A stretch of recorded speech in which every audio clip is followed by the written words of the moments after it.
Hello and welcome to the new TGH College Hardwood podcast. We're getting off to a great start here already. I'm Joe DeTulio with the Game House. With me is Greg Leck. We're going to be talking about college basketball this season. Greg's put together a great outline of stuff for us to talk about for the season preview. So first of all, I'm Joe DeTulio. I write about college sports specifically, but NFL stuff too for the Game House. But a big college basketball fan. And Greg, why don't you introduce who you are real quick before we get this thing started? Yes, I'm Greg Lack. I've written for the Game House in the past, and over the past couple of years, I've always been a fan of college basketball. But over the past couple of years, I've really started paying attention to more in-game stuff, really delving more into stuff rather than just following kind of college basketball the story. And I think last year, Joe, I told you I maybe watched from start to finish. I don't know, it was 125 or maybe more than that games or so. I kept track of it and would text you about it all the time. And we just figured instead of me just putting it in text to you, we could actually talk about it and put in a format for other people to see what our thoughts are because, at least put it in a format that other people might take something from it. So, Absolutely. There seems to be a vacuum of good college basketball content. Definitely some people respect in the industry, but it's not as followed as maybe some other sports, so it's good to talk about it.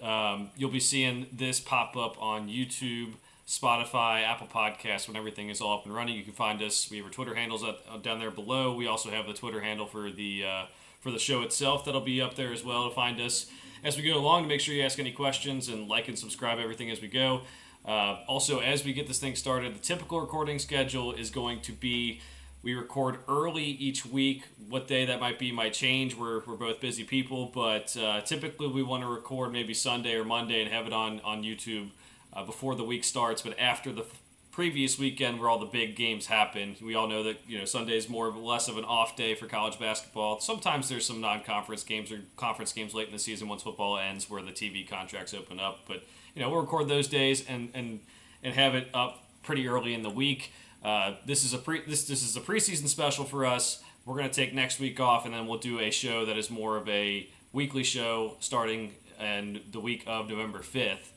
So it's going to be more of I would say this will be a little more of a longer show, and then the shows we do each week will be more of like a recap and pick show as we go forward, while this is more of a preseason preview for at least the big conferences. We'll talk about some of the smaller conferences too, but Greg, are you ready to go through all of our big Power Six conferences? I am ready. I am. It's end of October, and once that calendar flips to November 1st, you really start to feel it. But this is obviously still fun too. The calm before the storm. Talk about this stuff. Oh yeah, it's always good to have good stuff to talk about for college basketball. Glad the AP poll released the other week just to have something to talk about. Let's get things started with the ACC. This is a conference that has not been as good as maybe it once was over the last couple of years. There's maybe some teams who are faltering and not doing as well. But also, just I think the Big 12 has taken the top spot as the best conference, and the ACC maybe was after they kind of leached off of the Big East teams. But we're going to go through a couple different things, categories for this conference that Greg has lined out for us to talk about. So let's start it off with Greg. Who do you think your ACC champion is going to be? You can mention any other teams you might think competes for the championship as well. But who do you think is going to win? I think especially with Filipowski coming back, it's hard to pick anyone but Duke. But if you want to pick somebody, not necessarily a dark horse or anything like that, but somebody who's also getting picked near the top, you might take a look at Carolina. Obviously lost Caleb Love, and you know maybe the team might get a little bit more efficient. Got Baycott coming back, and been hearing a lot about Elliot Cadeau coming in as a freshman, playmaker, passer. RJ Davis maybe getting to play a little more off the ball. Just maybe be more efficient. That is a lot for a freshman to handle. Big time conference offense. Get the keys to the Ferrari, so to speak. But I've been hearing a lot of good things about him, so it's hard to pick anyone but Duke. You could say Miami, but they obviously lost a lot. But I still think for my actual pick, I would have to go with Duke. Yeah, I'm going with Duke too. I kind of followed my preseason top 25 for this. I wouldn't rank a team that high if I didn't think they were going to win their conference and possibly be a Final Four contender. What I'm looking for them specifically, though, is a go-to guard scorer. I think Jeremy Roach is a good point guard, good veteran to have. Filipowski's great in the lane, but they're going to need someone, whether it's Tyrese Proctor, who's back this year for them, to step up and be more of the perimeter scorer, a guy they can go to. And that's actually kind of a theme with some of the top teams this year. We see a lot of good bigs, but I want to see some guys on the perimeter who can do some stuff because we know that guards win in March. So Duke's my pick. I also would say I'm pretty high on Miami, probably higher than most. You maybe see my preseason All-American teams and All-ACC teams. I'm pretty high on some of the players from Miami. That includes Norchad Omier. That includes Wooga. We all love Wooga and Nigel Pack, the greatest names out there. And then they also have a transfer from Florida State, Matthew Cleveland, who's going to play a big role for them as well. This is a program that is not typically that good, Miami, but Jim Larrañaga has had his ups and downs with the program, but the last couple of years have been pretty good, and I think he has a good thing going there, especially with that NIL money coming in. I think that's my second team I would be watching if I were picking an ACC champion. We'll move it along. We'll go to the ACC Player of the Year. Cleveland's. I was just gonna say Matthew Cleveland kind of felt like he obviously big recruit coming in. He had some length to that Miami team. Really obviously disturbs things on the defensive end, but hopefully he can get his offense back in. And if that's the case, I could absolutely see Miami being top of the ACC. Definitely. Sorry about that. We're having a little bit of a delay issue here. But yeah, Miami definitely could be top of the ACC if he does kind of put things into gear. Definitely not what he wanted to have happen at Florida State. Anyone said what wanted to have happen at Florida State, but very interesting that he's playing for both sides of this rivalry. But yeah, Miami could be a team to watch. But Greg, what do you think Player of the Year for the ACC? There's some pretty heavy front runners, I would think. Well, everybody thinks knee-jerk is going to be to pick Filipowski, and for good reason.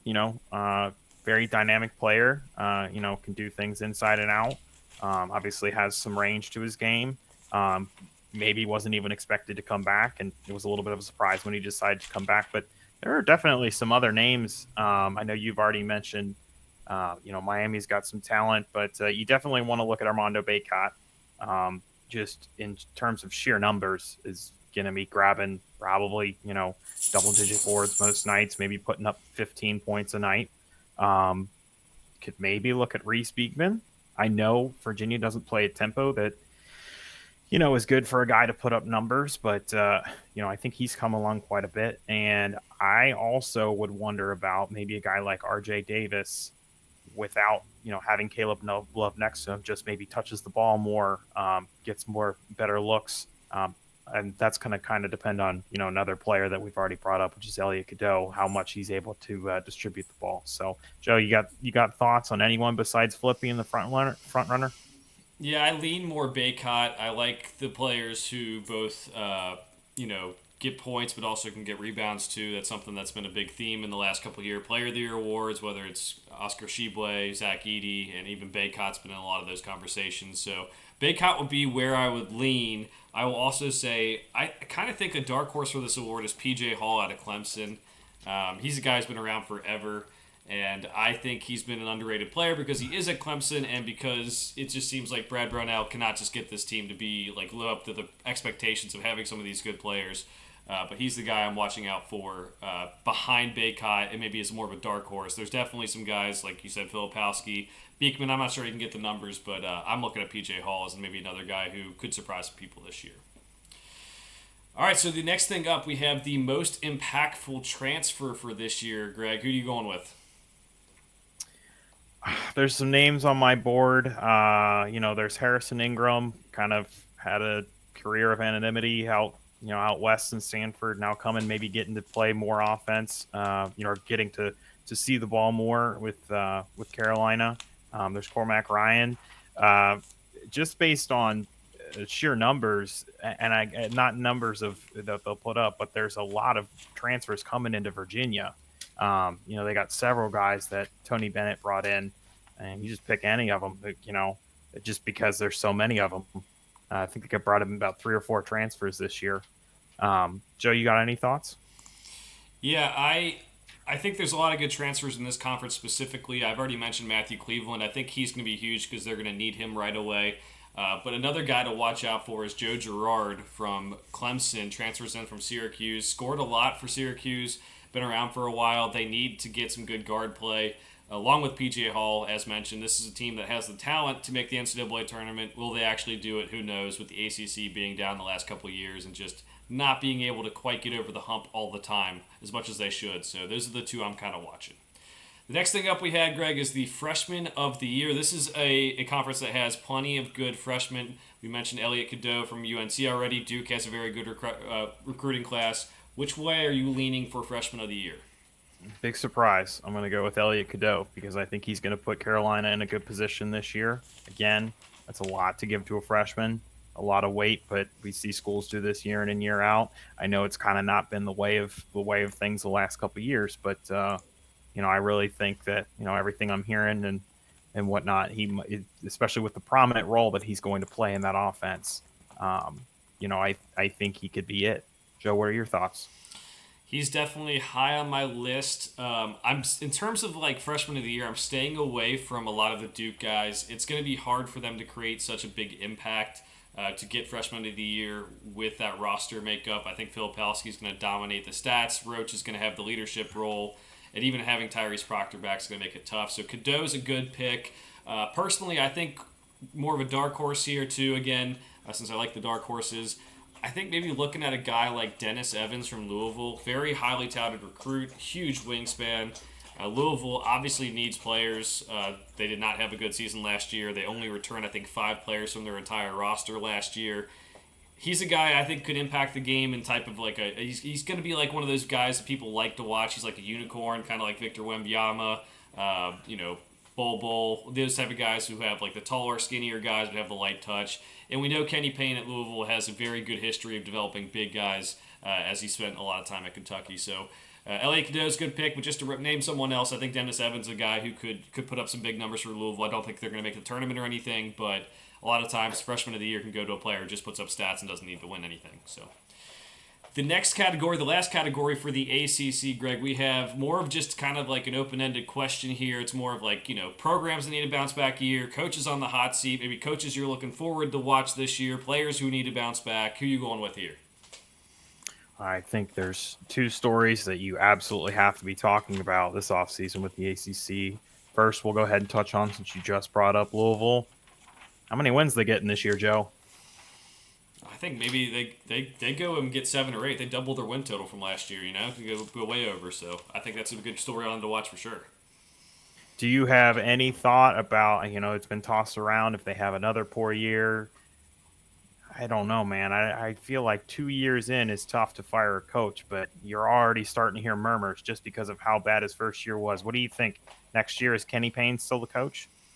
I think he will be. I think he got some more of his guys in there. I think it would be fair to fire him if it goes poorly again. If you don't get double-digit wins in the season, if you don't get up to 10 wins, I think it's fair if you do fire him. Especially because the ACC is so down, and I mean, let's be honest, a lot of these teams, non-conference games, you can have a chance to pick up 7, 8, 9 wins pretty easily. So I think it'd be fair to put him on the hot seat. It'd be fair if he doesn't do well this year to fire him, but I do think he maybe shows signs of improvement. It'd be hard not to after last year, but shows signs of improvement, gets to 10 or 11 or 12 wins maybe. I'll go with a different kind of viewpoint on this because that was one of the ones I had to. I mean, there's so many good coaches in this conference. Kenny Payne needs to step it up for them. There's some new coaches in the conference. Notre Dame has Michael Shrewsbury. But the thing I'm mostly looking at is Adrian Autry at Syracuse. We have a Hall of Famer retiring. It's kind of a theme, especially with this conference. We had Roy Williams and Coach K retire.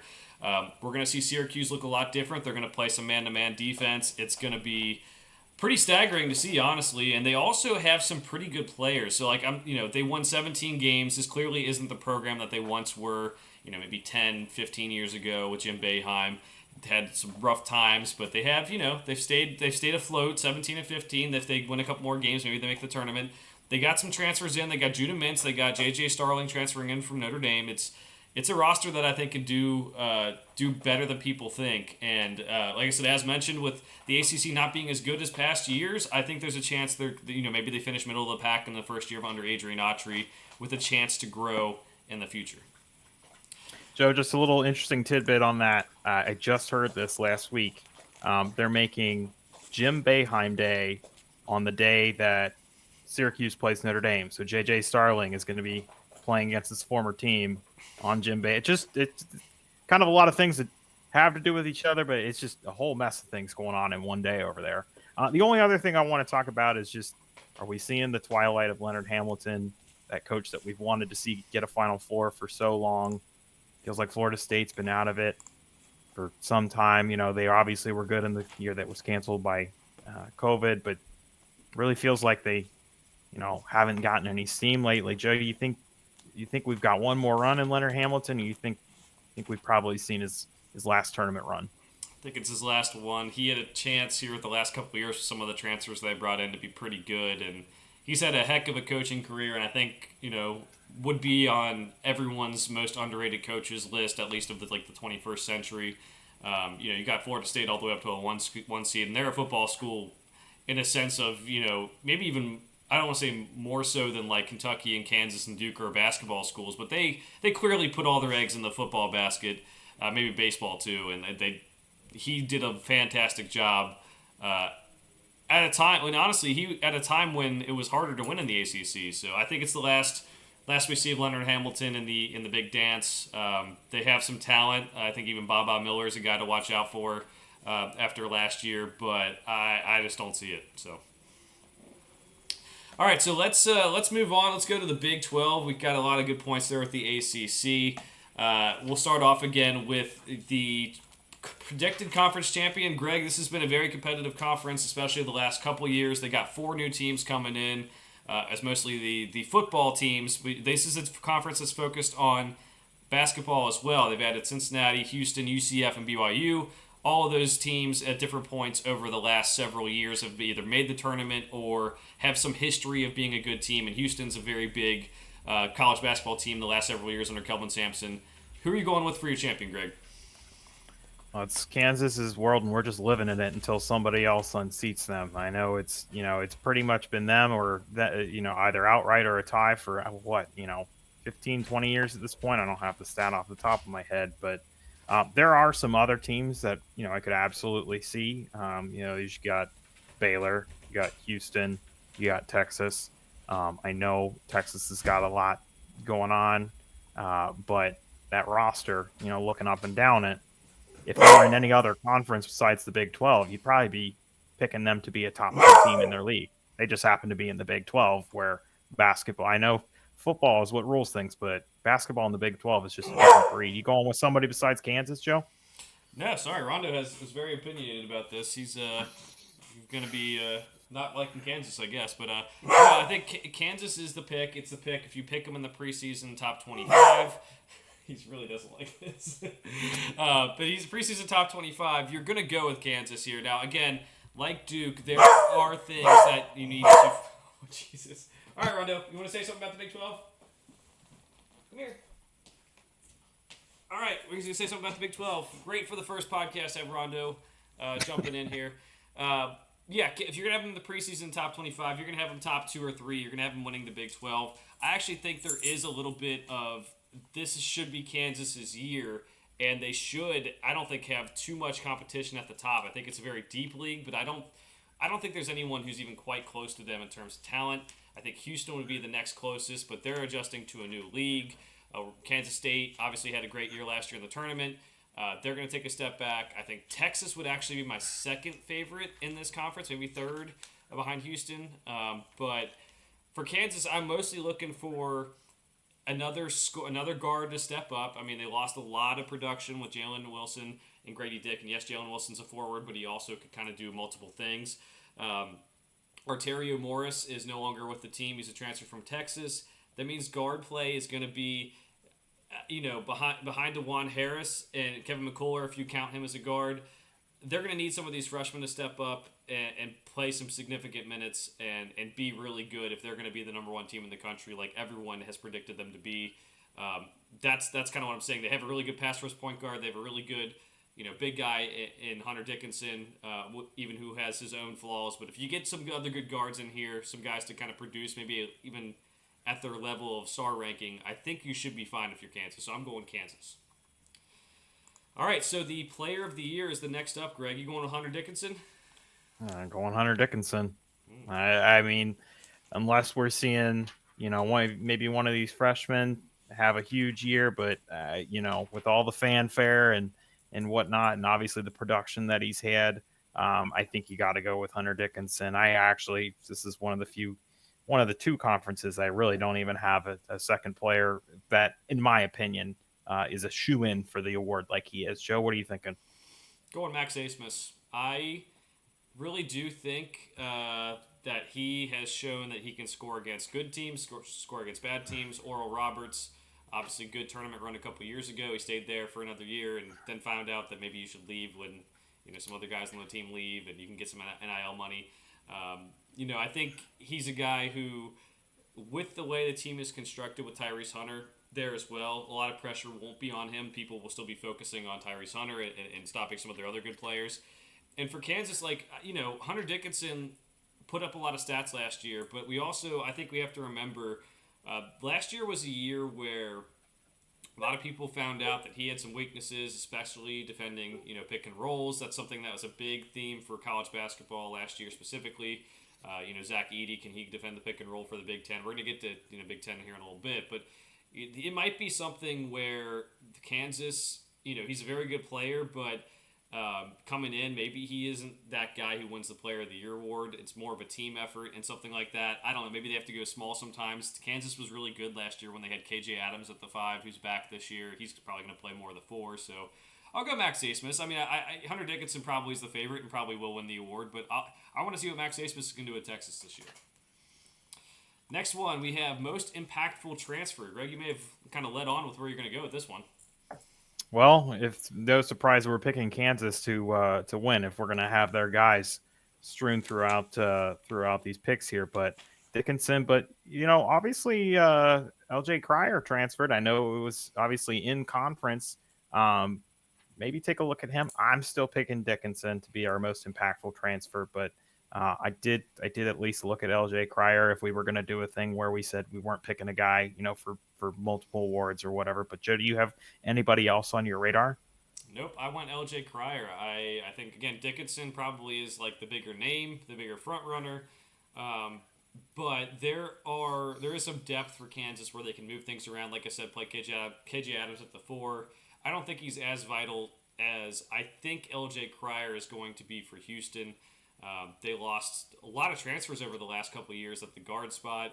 He's going to be a guy who can score, and then next to Jamal Shed, if they're going to find success in this new conference, at least at the way that I'm not saying they won't they'll probably make the tournament, they'll probably be a pretty good team, but if they're going to have success like they have the last couple of years, they need him to score. So I have LJ Cryer as maybe the guy, maybe more in a sense of they needed him more than Kansas needed Hunter Dickinson, even though Hunter Dickinson is probably the better player. So most impactful, I think, is just a little bit more of a definition thing there. But yes, those are the two I think you look for.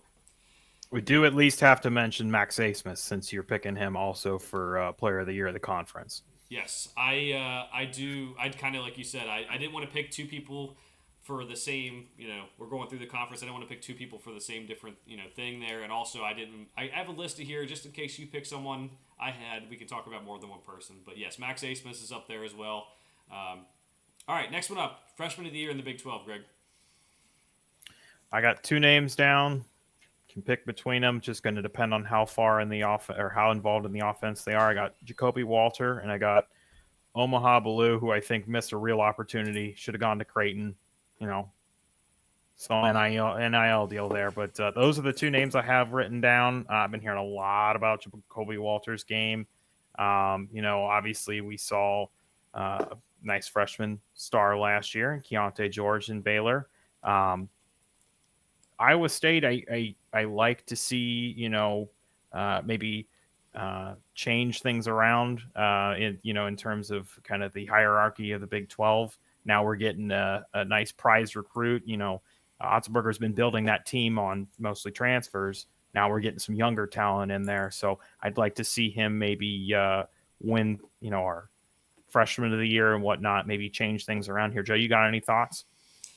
I'm going Jacoby Walter. I think he's the most talented freshman in this conference, but also he's going to Baylor. And to be quite honest, I am not as high on Baylor as other people. I don't think they have a shot at the league title. He like unless he is just the second coming of I don't know who in college basketball history, it's not going to work out. If he ends up being like half of what he's being described to be or not living up to the hype, I think Baylor's in real trouble. But I do think he will live up to the hype, and I think they will be a very solid team.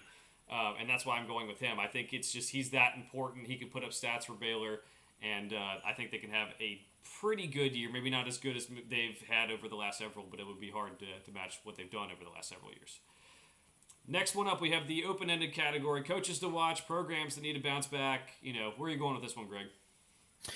The first thing I have written down, Jerome Tang, nice surprise last year. I think you already said something to this extent, but do you think they can keep it going with how much they're losing? I mean, I could even see them missing the tournament this year, especially in that packed Big 12, the middle of the pack. And all of a sudden, maybe you're looking at, an 8th, 9th, 10th place finish. Don't think that's going to be good enough to make the tournament. Joe, what do you think? I do not think they make the tournament. I think it's tough to do what they're doing. Yes, they're kind of living in the new age of the transfer portal, and I do think they've got a really good player in Tyler Perry coming in from North Texas who helped them win an NIT. But it's hard to do that. I think they had a unique situation last year too. Like, let's not forget they had a former SEC Player of the Year who was cleared to play for them but not cleared to play for a different school. And that helps a whole ton when you get someone like that. And they don't have that on the roster this year. So for that, I'm saying I think they miss. The thing I'm watching this year is, so the new coaches who are coming in from the new teams, they've got some job security, whether it's just that they're in a new conference. These guys have been picked to transition these schools to the Big 12, or it's someone like Kelvin Sampson who has plenty of job security going forward. I do think Oklahoma State and Mike Boynton is the one to watch here. I'm not saying he's going to be fired, but if there is someone on the hot seat, he's probably up there. He's been there for 6 years now. I know they had that little snafu with the NCAA, and they're really pissed right now because Kansas got off the hook with nothing while they had to have a postseason ban. That gives me a whole reason to watch the whole situation going on in Oklahoma State here. Got some good players. Don't know if they'll make the tournament. I think they can definitely compete for it, though. All right, so let's move on to the Big East, Greg, as Rondo still joins us here on the podcast for the first episode. The Big East, I think this year has a really good chance of being a good conference, very deep. There's a lot of storylines too. This is a storyline conference from even like top to bottom with these teams. Let's start it off, Greg. Who's your champion? I'm picking Purdue, like most other people are probably going to, but there's some intrigue from Creighton. I know UConn lost a lot, but they're also bringing back in a lot. Again, Villanova has a nice roster. We have yet to see the coach kind of put it together, but I am still going with Marquette. Joe, what do you think? I'm going Marquette too. I know we talk about Marquette a lot just through our group chats and texts. I think they're a very good regular season team. I need to see them prove it in the tournament with Shaka Smart, who's made one Sweet 16 in his career, and that was that VCU year. But you bring back the Conference Player of the Year in Tyler Kolek. You have Cam Jones back. You've got a very good team. I think there's going to be some competition there, as you said, with Creighton, with UConn. Villanova can turn things around. That's another one to look at. It's not going to be an easy league, but I'll go Marquette as well. Next thing up, we have the Player of the Year. It's a little bit different because the Player of the Year is actually back in this conference. We're going to get to another one here in a little bit that also has a Conference Player of the Year back. But Greg, who are you going with? Let's just say for the sake of argument, because I'm going to assume you maybe have Kolek. Let's pick somebody other than Kolek. I think that's an unspoken agreement. Probably the front runner is going to be the player that won it last year. Maybe you disagree, but I got two other names down. First, I know your beloved former Kentucky player, Bryce Hopkins, just a do-it-all kind of guy.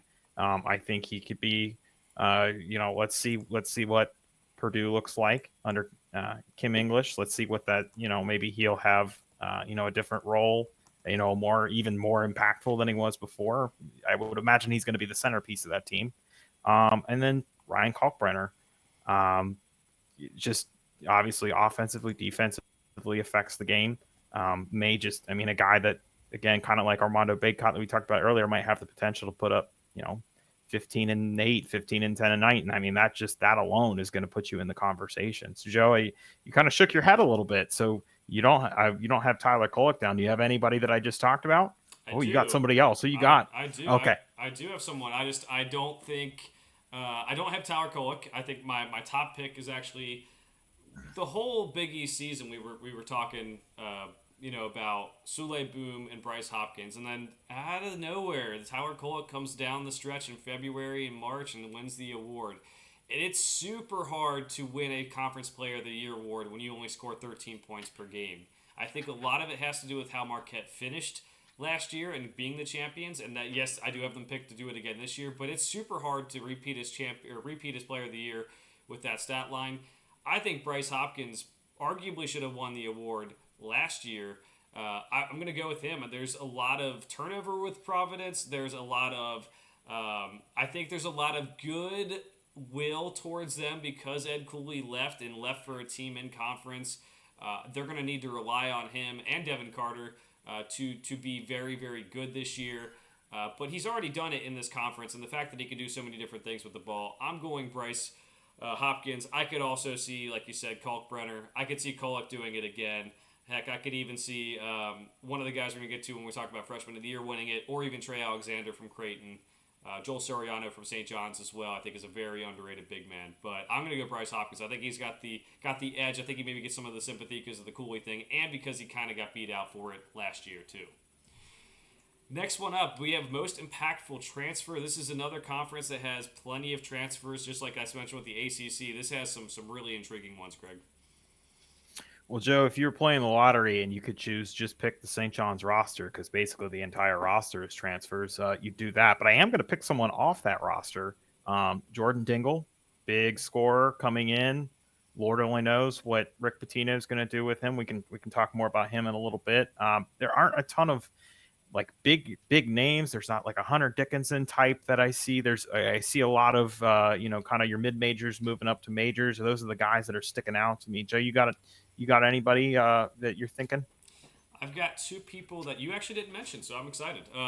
We have Stephen Ashworth from Creighton stepping into the point guard role from Utah State. Now, I think they lost Ryan Nemhard. Very confusing why him and Kaluma left. It's most likely more NIL money more than anything, and for Nemhard going to a place where his family had played before.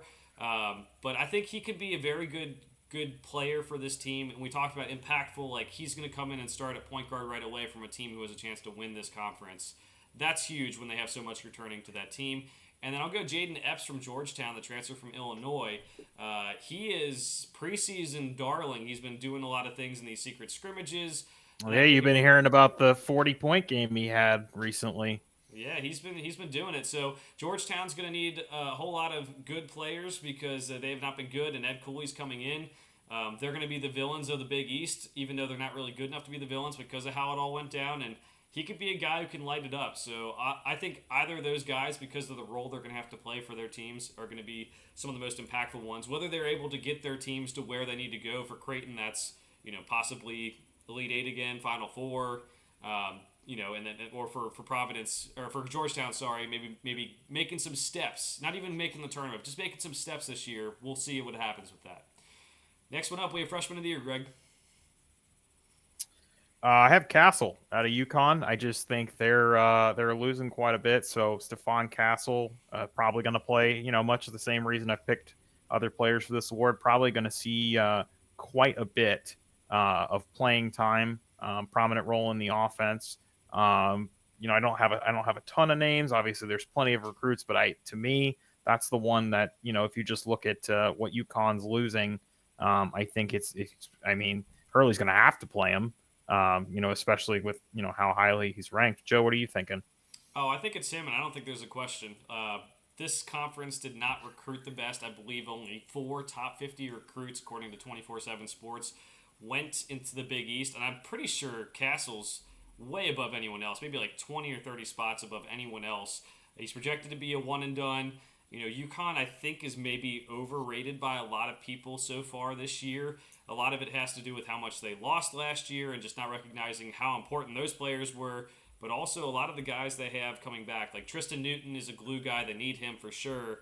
But Klingon already has a foot injury this year, and that could be huge. So Castle's going to have to step up big and be good early. So again, I mentioned when we talk about Player of the Year, he could be a guy, if he really does take over, he could be a Player of the Year candidate in this conference as well as a Freshman of the Year. But I don't even see anyone. There's going to have to be some guys who come out of nowhere to help to kind of even compete with him for this award right now. So that they just need to start recruiting better. All right, coaches to watch, programs needing to bounce back. Any other thoughts for the Big East, Greg? Well, I'll try and stay away from things we've already talked about. You brought up Ashworth. I had no Nemhard. And Creighton goes the way of Ashworth kind of down here. We've kind of already talked about that. I do think even though we've kind of brought it up, we gotta touch on Rick Pitino back in the Big East. And what are you thinking? It's a completely new roster essentially, besides Joel Soriano. What are you thinking, Joe? I will never doubt Rick Pitino's ability to coach basketball. He knows what he's doing, but it is a tough turnaround in year one to have all these transfers come in and get the job done. They are a very good roster, but it's still it feels like more of a kind of thrown together without too much thought. I'm not saying without like the most thought, but without the most thought they could have had going forward. Soriano being back's the big thing here, but yes, I think the coaching in this conference is definitely going to be a lot of fun. Rick Pitino, and I already mentioned this a little bit, but my little point here, it's Ed Cooley. Like you left Providence in a very good situation where they would have built a statue for you to go to Georgetown, where now they're never building a statue for you unless it's 20 years down the line and everyone forgets. And you get a chance to revive Georgetown's program, but also every time you play Providence, you are a villain now. If he's a very good guy. We know he's a good coach, but I will be tuning into those Providence Georgetown games, and for no other reason than just this. And what's funny is it's not a good game. The way things are projected right now, Georgetown's not supposed to be that good. Providence is supposed to be maybe a little down after losing Ed Cooley. It's not supposed to be Creighton and Villanova, or Creighton and UConn, or Marquette and Villanova. It's not going to be good. So I'm also watching the Ed Cooley stuff at Georgetown, and specifically those games too. Joe, there's only one other thing I want to talk about. I want you to give it to me straight. We're both Xavier alums.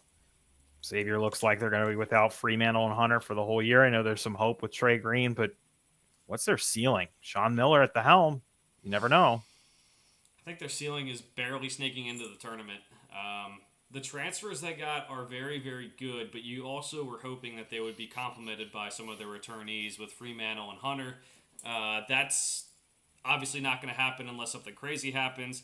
Even Logan Duncombe, their transfer from Indiana, I think had to step away from the team for a little bit too, and he was only scoring 2 points per game with Indiana. So there's a chance. I mean, if there wasn't Sean Miller coaching this team, I think I'd be much, much lower. I do think he's still a top 15-ish coach in college basketball, maybe even higher, honestly. But I don't know. I think if you have an average coach, this team's like an NIT team at best. But since they have Sean Miller, I'm going to give them the benefit of the doubt, say maybe they can make the NCAA tournament. Their transfers are good. You're looking for Desmond Claude and Cam Kraft to take a huge step forward.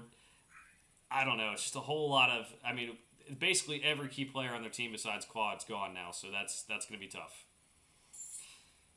Alrighty, let's move on to the Big Ten. Obviously, a lot of headlines around this conference are they can't win a championship. Michigan State was the last to do that, and that was 24 seasons ago now. So let's get started here, though, Greg. We have a team I think you're going to pick for your champion, but let's get started and see what you do. I am going to pick Northwest. No, I'm just kidding. I'm going to pick Purdue to win the title. I definitely think it's, in my opinion, it's not as far and away they're the only pick that you can have. I can absolutely hear the people that want to talk about Michigan State. I'll listen to you if you want to talk about Maryland. I'm still picking Purdue, but I definitely think there's some talk to be had about where Michigan State belongs in that conversation, especially, Tom Izzo. So what are you thinking, Joe? It's Purdue. They are in my opinion, the best team in the country heading into this season, the most complete team. They bring back most everyone they could have brought back. Their guards let them down in March, but they were also young freshmen that didn't know how to I think handle the pressure of March and handle the pressure going down the stretch. And a lot of times, I think just getting that experience will help. I think more so than anything, this team just needs to stay focused. It's not like a returning champion team where everyone returns like that. 2006, 2007 Florida teams where it's like you have to stay focused because you beat everyone. They just need to stay focused on their goal because I think they need to, in some games where they could throw it down to Zach Edey and just let him dominate, they need to let some of these guards get some experience kind of being the guy. Like they need a go-to guy, like I said with some of these other guys on offense. They need a go-to guard, and they need someone to step up. Like, hey, if we need a clutch basket, this guy's going to be the playmaker. This guy's going to be the shooter. This guy's going to be the scorer. Sometimes they just resorted to just throwing it into Zach Edey, and that's something I am watching in terms of March. I think they're good enough to win the Big Ten. Have to watch out for Zach Edey's defense on pick and rolls for sure. That's something that people can exploit and beat them with, but just too much talent, and Matt Painter's too good of a coach. It stinks that they lost to Fairleigh Dickinson because now everyone's kind of overjudging them, but they had a good season and I think Purdue's a very good team. Next thing up, we have the Player of the Year in the conference, Greg. We have another, as I mentioned, another conference with the returning Player of the Year back. I'm just going to pick Zach Edey, and that's all I got to say about it. I mean, if you want to talk about Terrence Shannon, fine. If you want to talk about Jameer Young, fine. But I just think at this point, picking Edey, I think that's the way things are going to go. What do you think? I'll take Terrence Shannon. I think last year we saw, the last couple of years, as I mentioned, it's been weird with some of the big guy in the awards. I mean, we have, Oscar winning it, and then last year, Player of the Year, National Player of the Year, and then last year at the start of the year is hurt, has trouble getting going, and then you find out, hey, maybe the ball screen defense is an issue. Maybe the fact that he can't protect the rim, which is something Edey doesn't have, is an issue. And then, last year Edey wins it, and it's the same thing as Sheblade in the sense that, like, it's just points and rebounds. Block shots in there as well, but points and rebounds. And I think we might see a little shift back to guards this year. I think there are a lot of good big men in college basketball. We see the first team All-American team for a lot of places have all forwards basically besides Tyler Kolek. But I'll go Terrence Shannon. I think he's going to be pretty important to this team. And like I said, I do think Purdue does need to stop being so reliant on just throwing it into Edey and getting a basket. They know when they play good teams, they can do that. Like when they get to March and they need a basket, they can do that. But you also need to develop other positions on the floor a little bit better to not be held back. So I'll go Terrence Shannon. I think it could be either way, but I think Edey's definitely the favorite going in. Most impactful transfer for the Big Ten, Greg? I got Ace Baldwin. I think he was, obviously really good at VCU. He got brought over with Rhodes to Penn State. Who knows what that team is going to look like, but I would assume the coach is going to use his former player from his previous team as their centerpiece. There's a couple names here and there that stick out, but I just think maybe in terms of usage, the coach that knows his player that he's bringing with him to a new place is probably going to create maybe not create an offense, but center his offense on a player that he knows in a new environment. Joe, what are you thinking? This is a very non-transfer heavy conference. The names are few and far between, which is just weird for college basketball. So maybe like if we get to the end of the year and they don't have any teams going deep in March, maybe that is a conversation about the transfer portal we're going to have. Ace Baldwin was someone I took as well. I think Penn State has a whole new roster, new coach. See what he can do at the point guard spot. You could also go on with Olivier Nkamhoua. I can't say his freaking name. The Tennessee guy. Nkamhoua. I can't say his freaking name anytime I try to. But he's got to step into a role with Michigan that I think he's going to have to be a much better player than he was at Tennessee. And not that he was a bad player at Tennessee. He just maybe has to grow a little bit, develop, and we'll see what he can do. We also have Freshman of the Year up, Greg. There are a couple intriguing freshmen in this conference.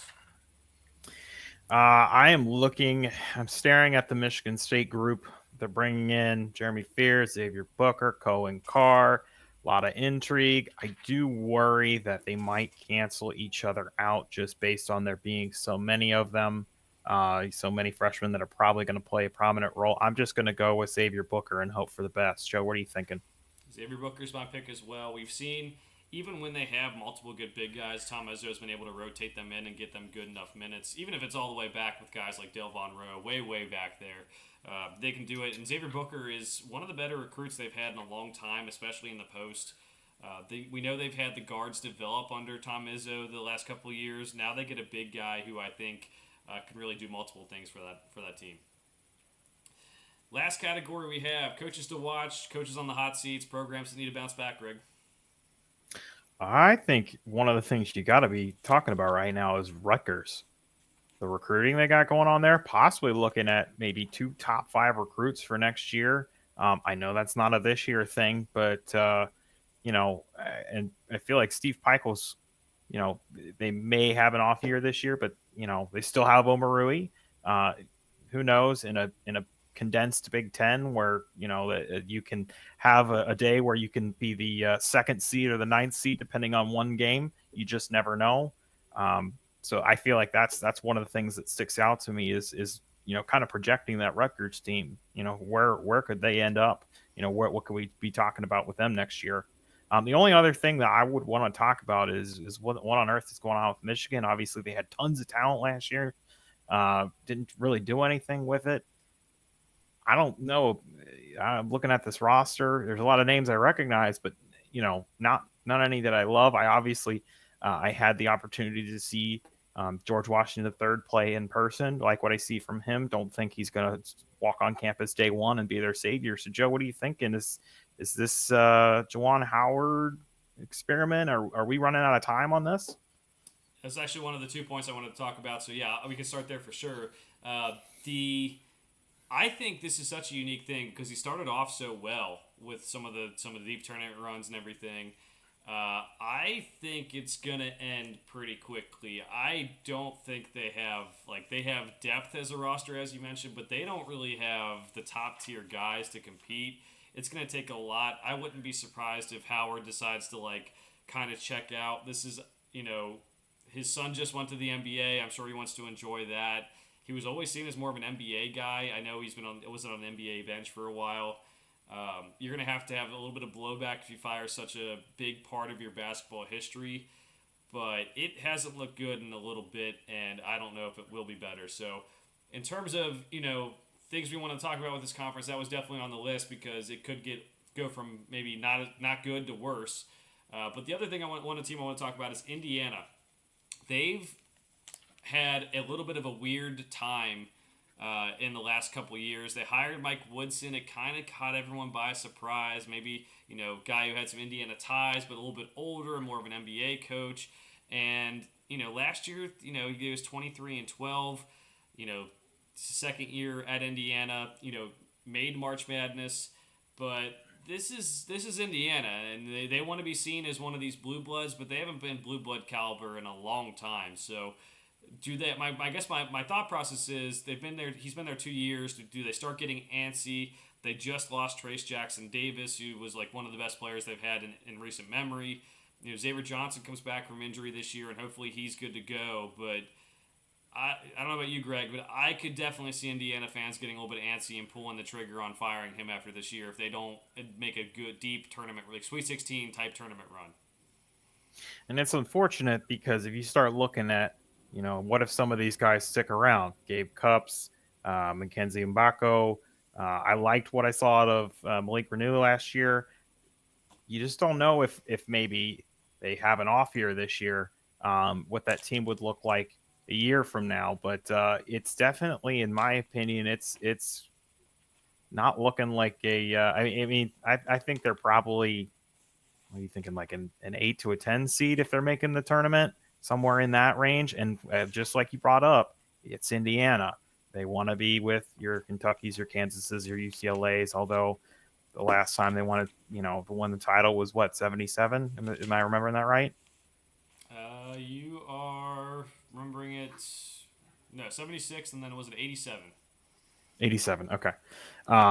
But yeah, obviously it's still Indiana, and they're still a blue blood. But I think you're right. I think this team might not be up to that standard, and it's just going to depend on how well they do. As to what Mike Woodson's future looks like, because those fans can get impatient real quick.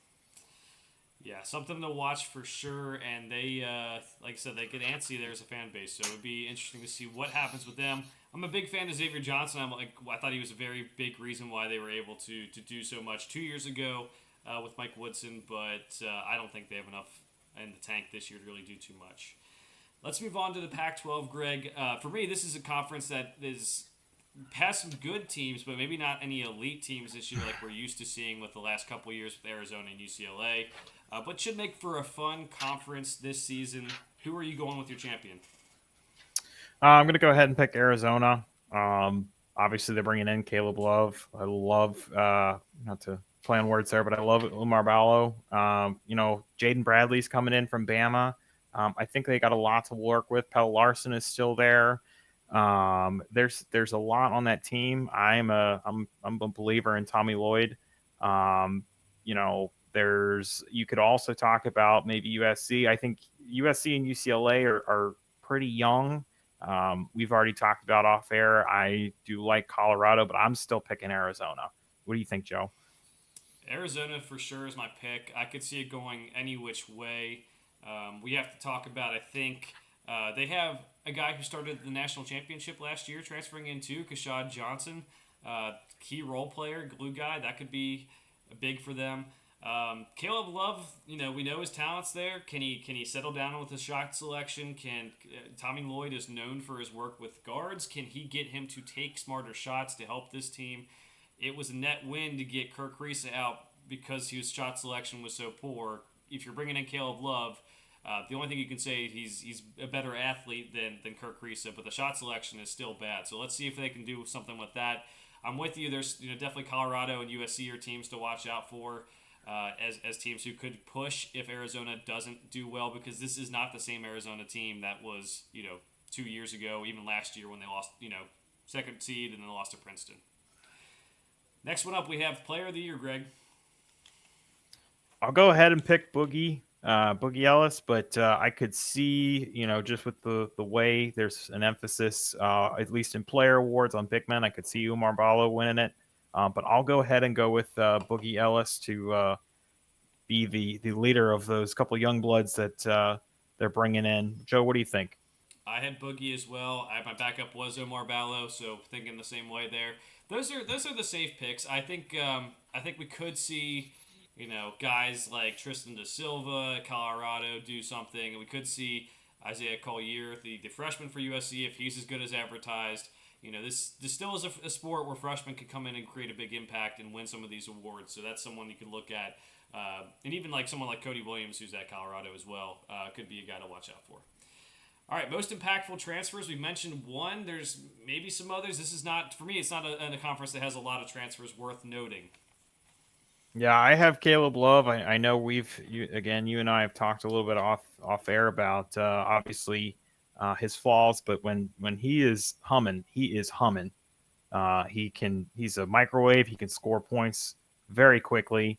You already mentioned maybe Tommy Lloyd does some work with him, changes his playing style a little bit. He's obviously going to be playing in a different offense, so maybe just a little tweak here and a tweak there, and all of a sudden, he's a little bit more efficient, because I think we both agree that efficiency is the key factor with him. It's not can he score, it's how efficient can he be.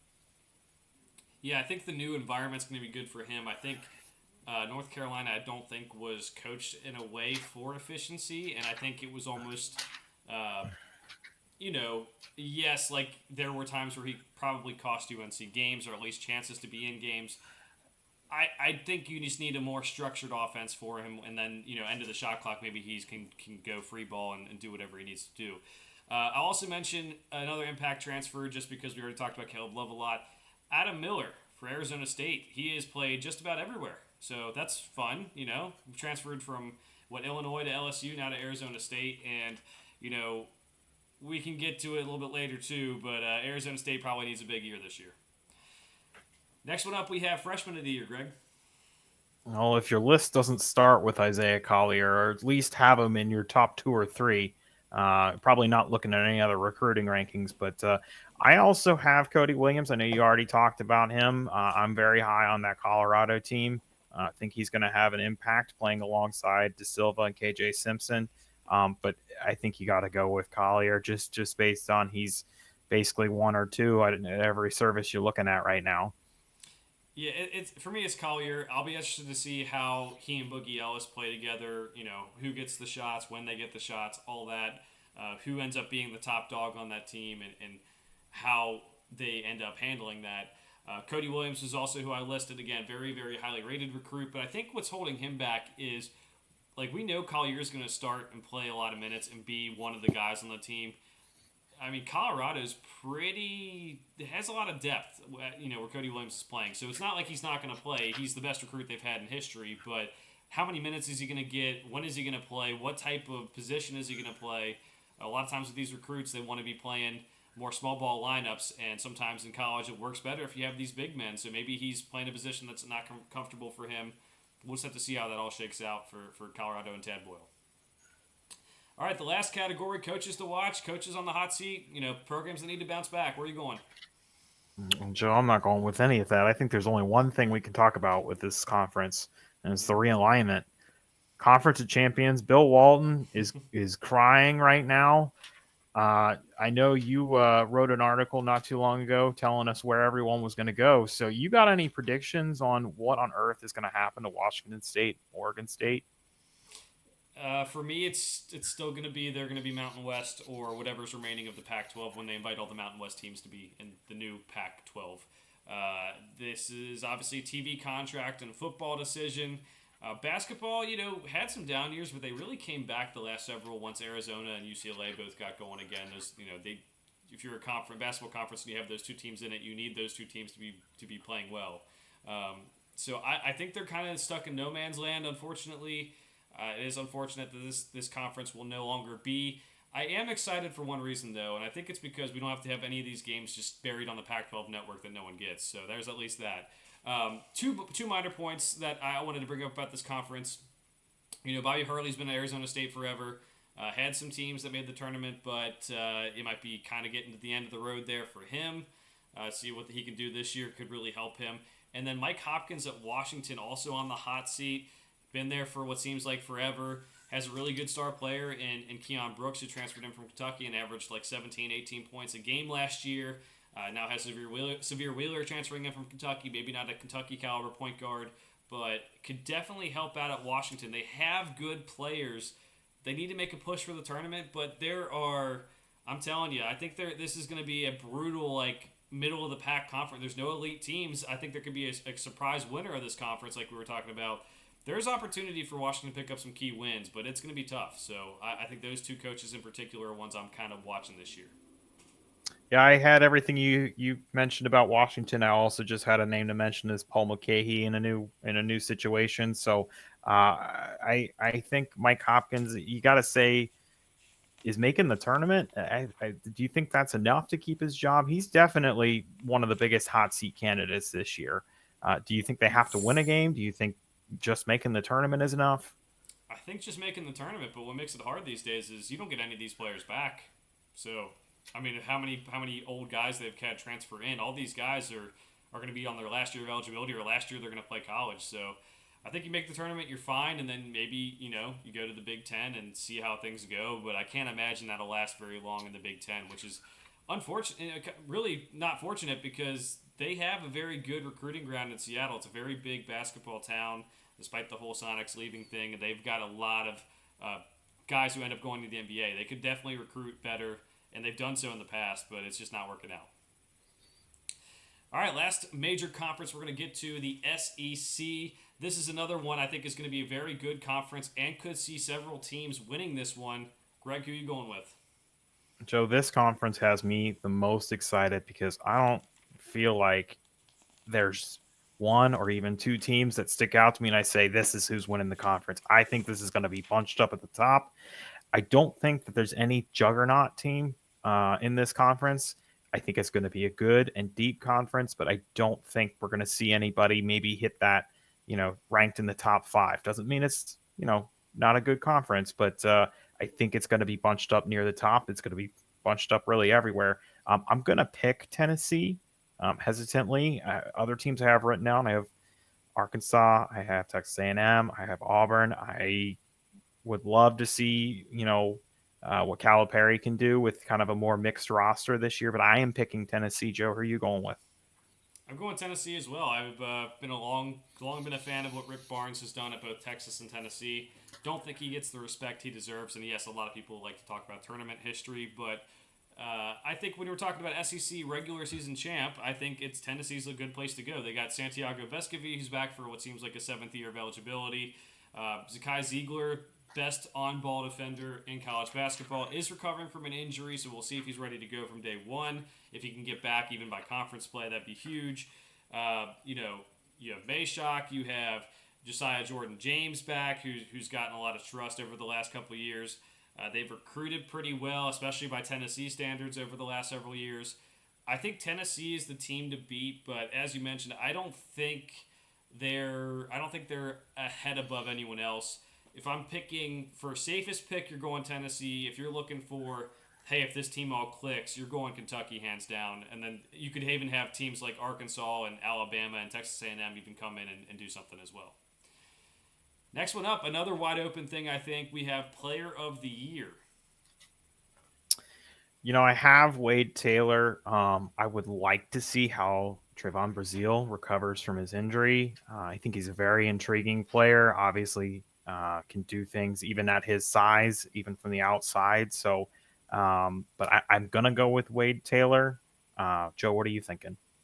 I think it's Wade Taylor, or it's going to be.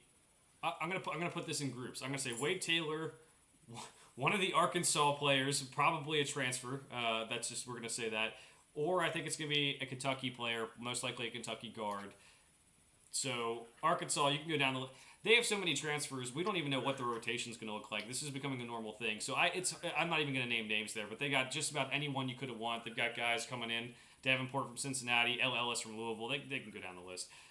Kentucky, I think Justin Edwards, if he lives up to the hype of his recruiting ranking, could be the player of the year in this class. What could benefit him too is that there are some injuries to Kentucky right now, specifically the big men. And the ideal situation for him to produce is if Kentucky goes small and he plays a small ball four, got guard skills, can get stuff done, get to the rim, can shoot a little bit. If Kentucky plays up to their potential and wins this conference, you could see a guy like Justin Edwards average 12 points, just like Tyler Kolek did last year for Marquette, and still won Player of the Year. Next up, we have most impactful transfer, and there are some decent ones I'm excited to watch in the SEC, Greg. Yeah, I know we already mentioned the laundry list over at Arkansas. I'll go ahead and take one that maybe is not going to get kind of lost in the scuffle. I'll go with Grant Nelson. Obviously, Alabama losing quite a bit. Basically, the entire starting roster's getting turned over. So we saw Oates go into the portal, brought in a couple others, but I think Grant Nelson's going to be a front and center of that team. Probably play enough that he'll just be in consideration regardless. So, Joe, who you thinking? Grant Nelson for sure. I think he is. Like you said, Arkansas has these guys. Which one's going to turn out being the go-to guys? Which ones are just going to be role player? It's too hard to figure out. It could be any of them. Grant Nelson is the go-to pick right now because I do think he provides a need for Alabama. They obviously lost a lot to the NBA with Brandon Miller last year, and they're going to have, I think, a good opportunity for him to be more of the featured player. But since you said him as well, I will go ahead and name two more I'm kind of excited to watch. I would say let's go Dalton Connect for Tennessee. I believe he transferred in from Northern Colorado. Good shooter. Let's see if he helps space the floor, can kind of help that Tennessee team. I think that's a reason why they're ranked so highly preseason is just they think he's going to turn out to be good. And then Walter Clayton's at Florida. We're not going to talk too much about Florida probably tonight, but they're a team that could use a good year. He's transferring in from Iona. It's interesting that he didn't go to St. John's to rejoin Rick Pitino, but he does a little bit of everything. He led, I think, Iona in just about every statistical category last year. So if Florida's going to have a good year, Walter Clayton could be an impactful transfer because he's going to be trying to do everything for them too. All right, the last one we have, Freshman of the Year, Greg. I do have two Kentucky freshman names down. I have Justin Edwards, DJ Wagner, but I think you at least have to mention Aiden Holloway out of Auburn. I've just been hearing a lot about how exciting he is to watch, and that offense runs pretty quickly, so he may end up just putting some numbers up based on that alone. I'll go with DJ Wagner. Maybe it's just that name recognition, but you do watched them a little bit on their foreign tour this summer. So what are you thinking, Joe? I think it's going to be one of the Kentucky guys. I am not too high on the freshmen in this conference otherwise. I think this is very much a good conference, a great conference that is built on guys returning and transfers. As we mentioned, how many names for transfers, but like guys like Wade Taylor returning as well, and Vescovi for Tennessee, and even Johnny Broome for Auburn. I'm gonna say DJ Wagner. I suggest Justin Edwards possible player of the year. I'll talk about DJ Wagner here. He ran the team very well at Global Jam. I think it's at Calipari when he has guards who can get to the basket and score for themselves is very, very good. He lets them control the team. So Justin Edwards, could be the player of the year guy. DJ Wagner could be freshman year or even player of the year. Can shoot it, can get to the basket, can set up his teammates. It's gonna be fun to watch how all these guys kind of mesh and build together. All right, last one we have coaches to watch, coaches on the hot seat, programs that need to rebound. Where are you going, Greg? There's two coaches I'm watching this year, and they're for different reasons. We'll start with I'll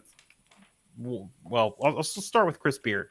Obviously, had some off the court issues, and now all of a sudden is back in basketball. I feel like we've seen this story a few times. If you can coach, you end up back in. I don't know that I love that Ole Miss roster. But Chris Beard, kind of maybe has that Rick Pitino effect. What do you think, Joe? What do you think their ceiling is his first year on the job? I think they can make the tournament. I think they've got a good enough roster. Matthew Murrell, Jamin Brakefield, and you bring in Alan Flanagan from Auburn. With his coaching acumen, again, leaving off the court stuff off the court, with his coaching acumen, I think they could be a good team in the SEC. The problem is, as mentioned, there's a lot of good teams in this league. I mean, you went down the contenders, but you even go to the bottom of the league, and they even got some players, right? Like Jerry Stackhouse got a little bit out of Vanderbilt at the end of last year. South Carolina has Michi Johnson this year. Like, they're going to have to be battling those teams. They have to win those games consistently and then steal some from some of these bigger teams. But I do think they can make the tournament for sure. So that was one of my listed points. I think we probably have the second one the same too. I think it's John Calipari. So those were the two I'm watching too. Calipari, I'll give my chance to get on my soapbox here before Greg can respond. But the last couple of years haven't been up to Kentucky standards. 2 years ago they get the 2 seed, they lose to St. Peter's. Now I'm a big guy where I don't judge a coach on tournament success. Yes, I said earlier that Marquette, I don't know if I'd pick them to go far in this year's tournament, but that's filling out your bracket. I still think Shaka Smart's a pretty good coach and done a pretty good job at Marquette, but they got the 2 seed. They deserve credit for that season. It was a good season. Oscar played well. Last year they had some injuries. C.J. Frederick in and out of the lineup. Severe Wheeler in and out of the lineup. Casey Wallace hurt. Oscar Tshiebwe hurt to start the year. It was a mess of the year. It was good that they got a 6 seed, even though Kentucky fans probably don't want to hear that. There's a lot of different talking points about whether Oscar was maybe good for stats but bad for maybe how the offense flowed. But I think he bounces back this year. I think he's got more of his NBA caliber guards. I think they can make a Sweet 16, probably even go further than that, to be honest, if everyone lives up to expectations. But Calipari's lost all benefit of the doubt because of the last 3 years, when 3 years ago they had the worst season in program history. And also, they, if they don't go to a Sweet 16 at least, they're probably talking about some way to buy him out or get him out of town because it was already starting last year. So, sorry, that was my little soapbox there. I think they're going to be fine, but as always, the sport's changing. John Calipari has to change with it. I have that on my list. Definitely something you have to talk about. The only thing I'd ask you for a measurable is what do you think makes Kentucky fans happy enough to keep them around next year? And I don't just mean happy, successful season. I mean, what's the bare minimum that he can do and stay on the job? I think it is bare minimum of Sweet 16, but that may not even be enough. This is going to be, the nine seasons away from their last Final Four. It's going to be, 12 seasons away from their last championship. This program has different standards.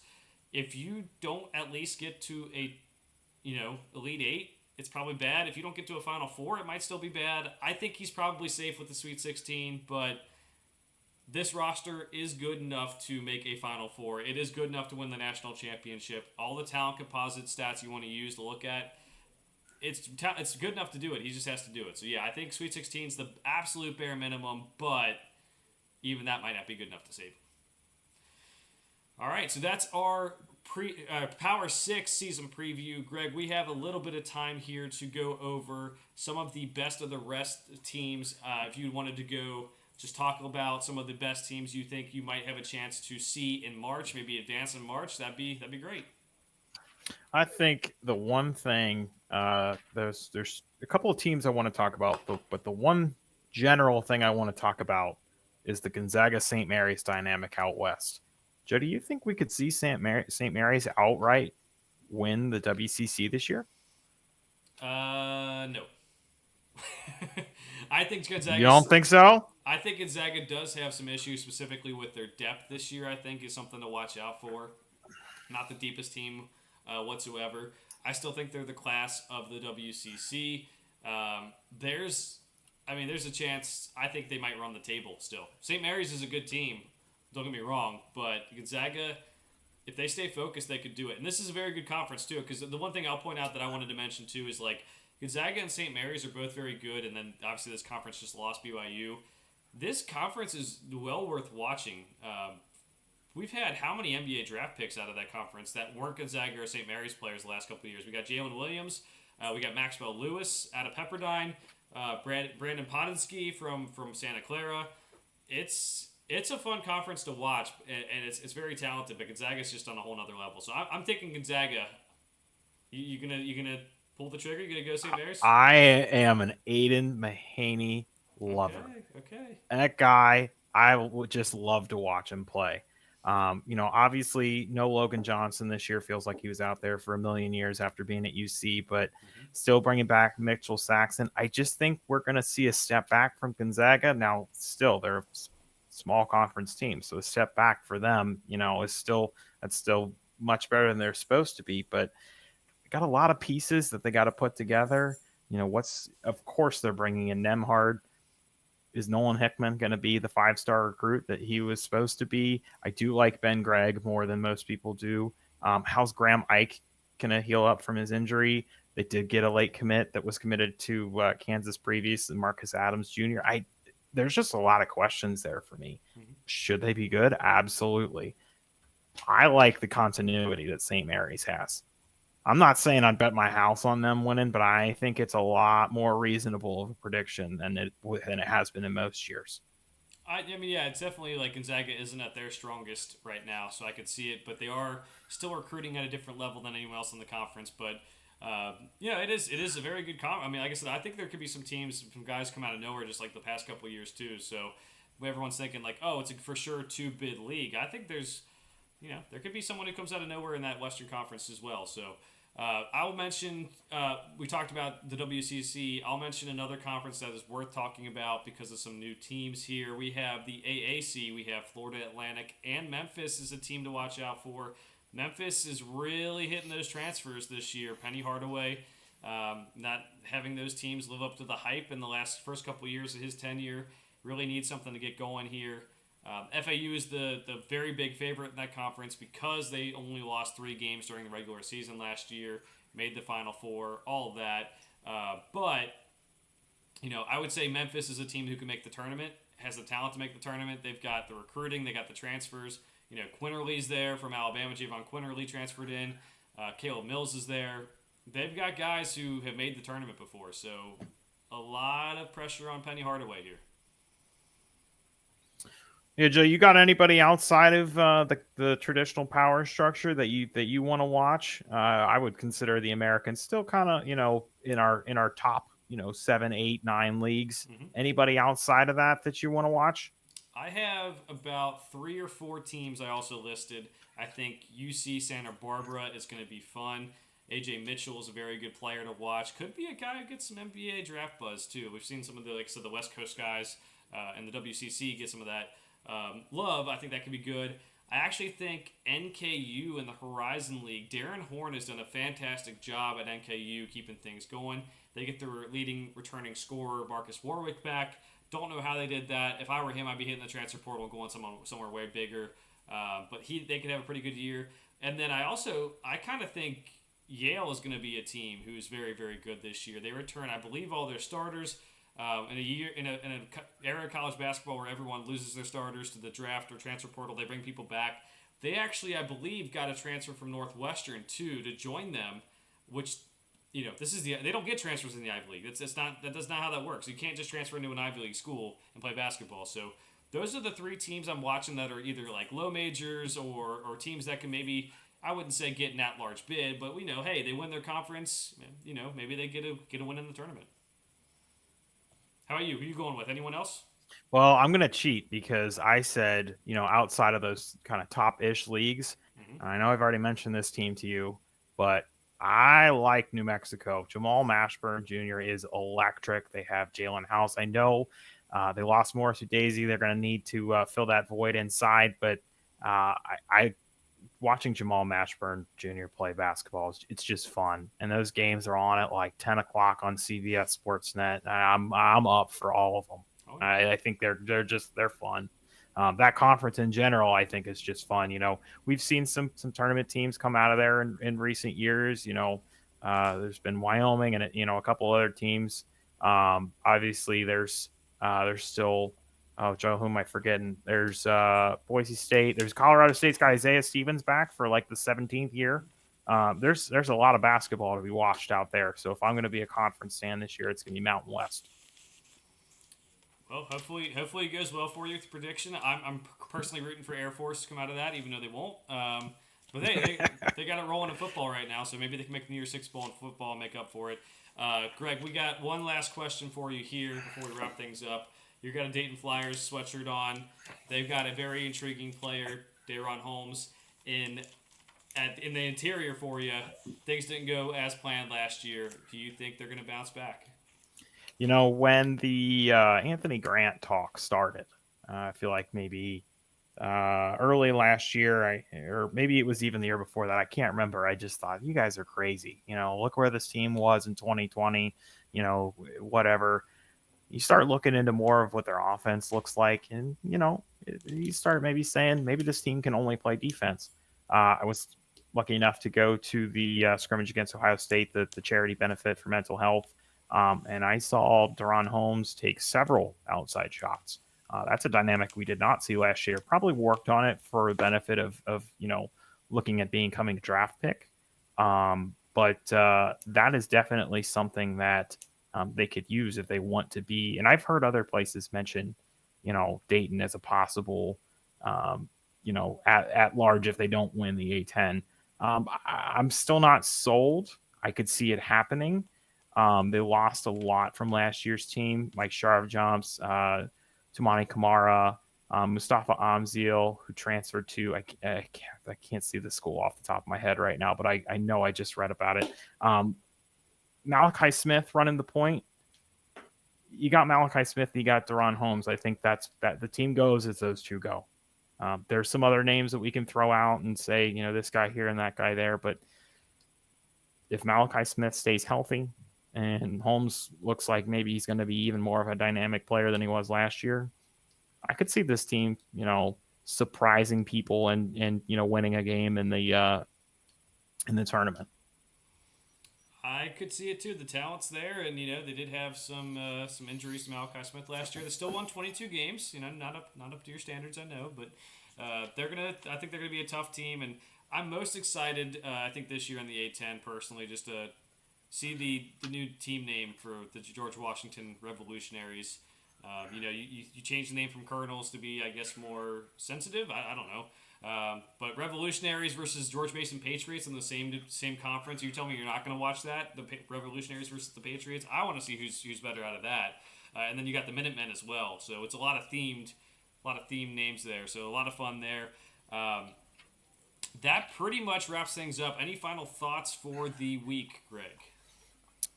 Just that Enoch Cheeks from Dayton, all name team, and guy likes to throw up threes like nobody's business. So that's my last Dayton note for the evening. All right, sounds good. So it's my turn to remind everyone that you can find us at the TGH Hardwood College Hardwood Podcast on Twitter, YouTube, Spotify. I mentioned this earlier. You can subscribe.